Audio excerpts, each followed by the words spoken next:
A couple of weeks ago, I dropped a video where I spent days trying to get Claude Code to design something halfway decent in Figma, but no matter what I did, I got really bad results. Not only were the designs horrible, but it would take anywhere from 15 to 25 minutes to design a layout like this, and it was eating up tokens like crazy. I tried different CLAUDE.md files, different skills, and all kinds of different prompts, anywhere from simple and basic to highly complex and detailed. Still bad results. But after the video, I couldn't let it go. In fact, I went into full obsession mode, went down the rabbit hole, and I cracked the code. I figured it out. Why Claude Code cannot design inside of Figma, why it was gobbling up tokens like crazy, and I also figured out how this is actually useful and just saved myself hours in the current web design project I am working on. First, let's take a look at the bottleneck, why it wasn't working for me, and why it might not be working for you either. This is the JavaScript that Claude Code needs to write every single time we prompt and ask it to make a change or create something inside of Figma. This JavaScript is just for a very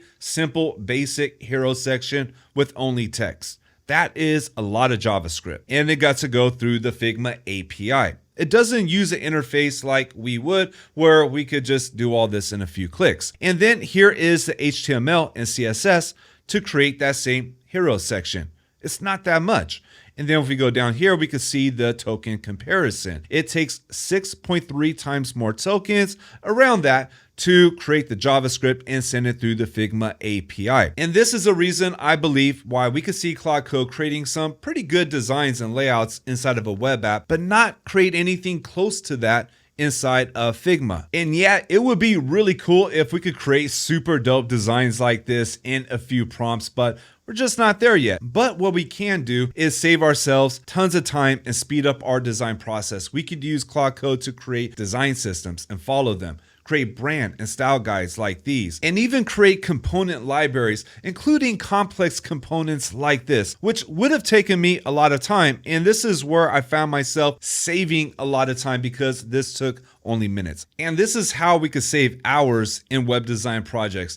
Let me show you how I set all of this up. Here is my Figma setup. Now I have a starter template that I always use for projects where I already created a reusable design system. If I go here to my variables, you can see my design system. I create it in a way where it is going to have the variables, the variable groups and tokens, and they're going to translate very much in how I am going to build my websites. Everything is set just like I would inside of a CSS framework. But if you don't have this yet, you can use Claude to help you build it. Now let's set up Claude, and all of this is going to make a whole lot more sense when you see how that is done. Before I start in Claude Code, I start here in Cowork and work with Claude in creating a CLAUDE.md file. This is to set up everything, all of my instructions and all of my rules that Claude Code needs to follow. Mostly, I wanted to make sure that it is following my design system. Now, what I've done first is to create a starting MD file that I could use on all projects, and then I clone it for each project. And then I found with the CLAUDE.md, even though I was getting some good results, it still was making mistakes. So I created a skill. And this skill right here is for the design principles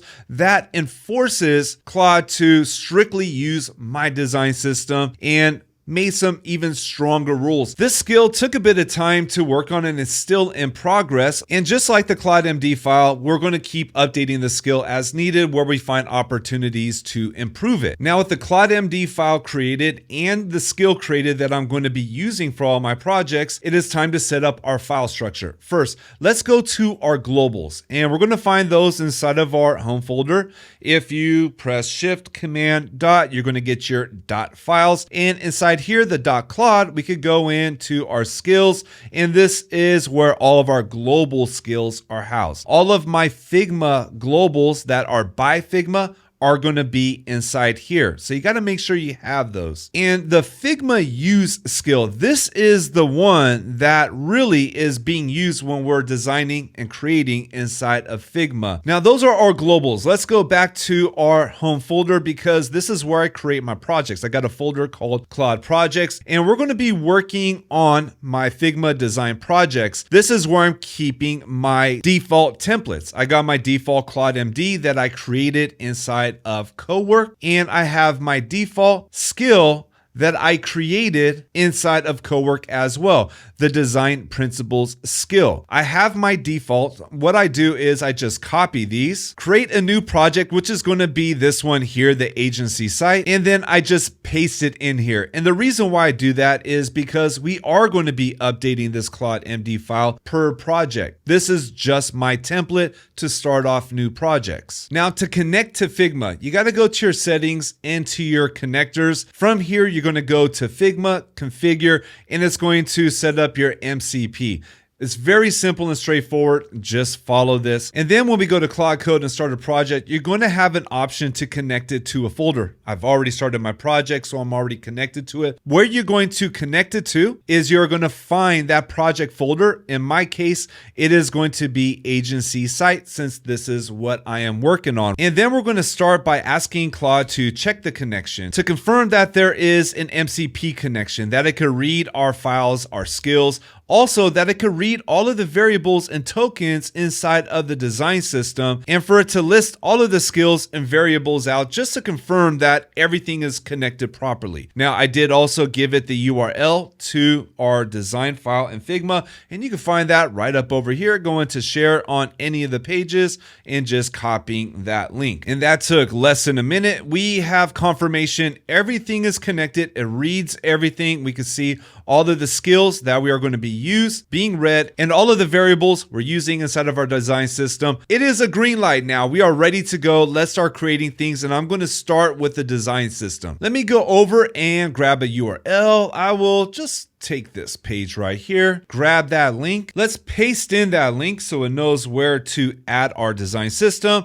and give it a prompt. Okay, it's a minute in, and I just want to show something really quick. It is checking for the font family. Right now, I'm still having troubles with the font family. What I'm doing is leaving it on enter, even though I'm using a custom font. I found that when I try to get it to use my custom fonts, things just don't work well. What I'm going to do later on is just manually change my font name inside of my variables. It's just going to be a lot quicker than trying to fix what's still not working inside of the Figma API. And now it's done. It was quite a bit of work. Let's take a look at it. Okay, I can see already it's going off the page. It's not perfect. A couple prompts would fix that. But here's the thing. Check it out. When we go to each element, take a look at our styles. It is following our guide that we have set. It is following all of our variables, all of our styles. Even if we go to, let's say, the border radius, it's using the tokens. And if we go into the token, you can see here, it is using the right token. This is the power of using a design system, having a skill that enforces it to use a design system. This is where I saw it being very effective. And here's what I did in a current project that I'm working on. This was one prompt right here. It did a better job, I think. But we could see, I mean, it's a little weird with just a top border radius, but it is a bit better visually. And look at this, wasn't even part of the project, but it's a nice little bonus to add inside of a project that took just a few minutes to do. Now we could go in ourselves since we are designers, and we could fix everything. So at least it did make it work where it's responsive and it has the wrap. Now let's try to do something a little bit more. I wanted to create a very simple brand guide. I took this screenshot from UI8 right here. Let's see if we could create a brand guide visually using this. Now there are dedicated skills for brand guides, and if I want to do more with the brand guide, let's say we got a project where we are including brand guides, I would either build a skill and work on it, or I would find one that already works really well. So we don't need to spend days on it, especially when we already have the design system set up for the project. And it's done. That took a few minutes, and it is asking if it wants to add more, make changes. Let's see what we got. Okay, the design isn't so great. Again, like I said, it does not design well, but what it does do well is follows our design system. Let's go over to our strategy section. I'm going to go to my user flow and sitemaps. I'm going to take a link. Let's go over and paste this link, and let's give it some direction. And I also grabbed the URL from our agency website because I want to use that as an example. And that took a few minutes. Let's take a look at our results, and not too bad. I mean, it's not great, but it's also not bad. But here's the good part I found most useful. If we go into our items, we can see it is following our design systems that we have built. Like right here, it is following the button large. And this just makes it so much easier for us to get a very quick starting point and to quickly adjust it because we are the designers, not Claude. It is just setting it up for us. Now, let's have some fun with some components. I'll go here to my component page. I already got a few of these booking forms. I'm going to build out my component library.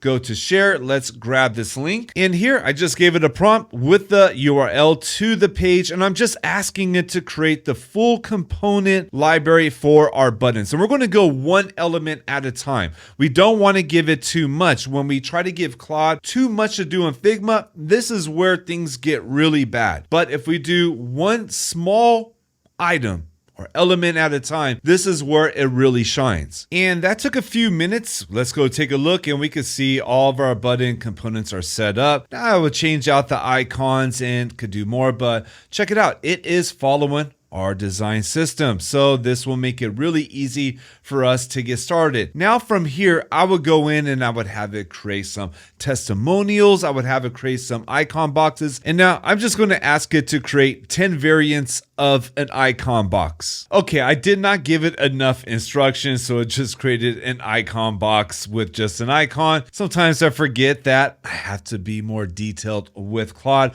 So I adjusted it and I just told it to add the icon box with a header and short paragraph. And while we wait on that, let's go over and take a look at what we could expect to create, because this is a project I am currently working on. And you can see I already created a lot of components here for our nav bar, the buttons, 4 icon boxes here, but then also for something like testimonials. I did the same thing. I just asked it to create 10 different variants using our styles. Now, some of them suck. They're just not good. That's okay. That's why I'm asking for 10 variants, because some of them are actually kind of decent, like this one down here, which I like. And if I want to adjust it, well, it just makes it really easy to adjust. Like maybe I want this here. And in fact, when I did create this, we didn't even have the profile photo. So I just quickly added it. It took me a couple minutes, and then that gave me a really good testimonial block for my project. And this took only minutes to create. And now they're completed. Let's go take a look. And okay, not so great,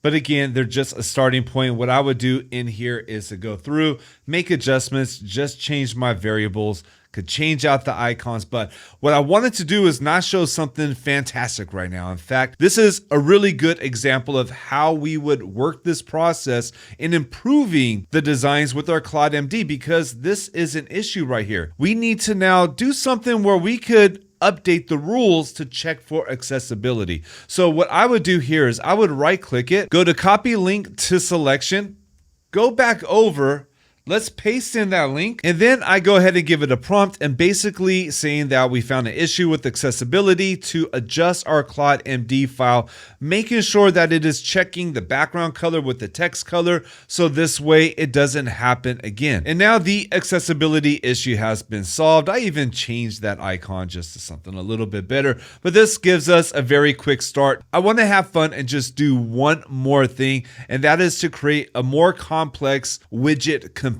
which is going to be this calendar right here from CALDE.com. Because creating something like this on my own inside of Figma will take me at least 30 to 45 minutes to get all of the details right. I'll attach a screenshot, give it a prompt, basically telling it to follow our design system, make sure it gets all of the details. We want to make sure it's using auto layout and that it is responsive. And now it is done. Let's take a look. Okay, it's a good first start, but there are some things that need to be fixed on it. So we could do one of two things. Either I could go through and prompt it, let it know that, hey, these need to be squared. We need to fix a border radius. We need to remove this dark box shadow on this because it doesn't look right for the design. We need to fix these tabs up over here, and it should be a fairly easy fix for it to do, which is what I did here. The first time I prompted it, I just worked on one. There's a few things that needed to be fixed. Some of them I just go in and do myself. Like what I would do here is I would just align this to the left myself because, you know, it's a lot quicker for me to go in and do. Also in here, I would probably remove this myself. I don't need to waste tokens on that. maybe I would want to have it fix these boxes or this tab. Then after I complete it, I would ask it to create a dark mode version or a bright version. And this is how I see us actually speeding up the design process, because again, this would take quite a bit of time to do this by scratch manually. So my conclusion is that AI, it can't design, not like us. We still need us designers. I do not see AI replacing designers, but I do see us web designers using AI inside of our workflows to improve and speed it up. I would like to hear from you though. Where do you see using something like Claude Code or Codex or other AI agents useful and helpful inside of Figma with your web design project? Let us know in the comments. This way we can start to get more ideas and see what more of us are doing with these new AI tools. And if you want to keep learning more, then do all that good YouTube stuff. You know the deal, like and subscribe. I really do appreciate the support. That's it for this video. Thank you for watching. I'll see you in the next one.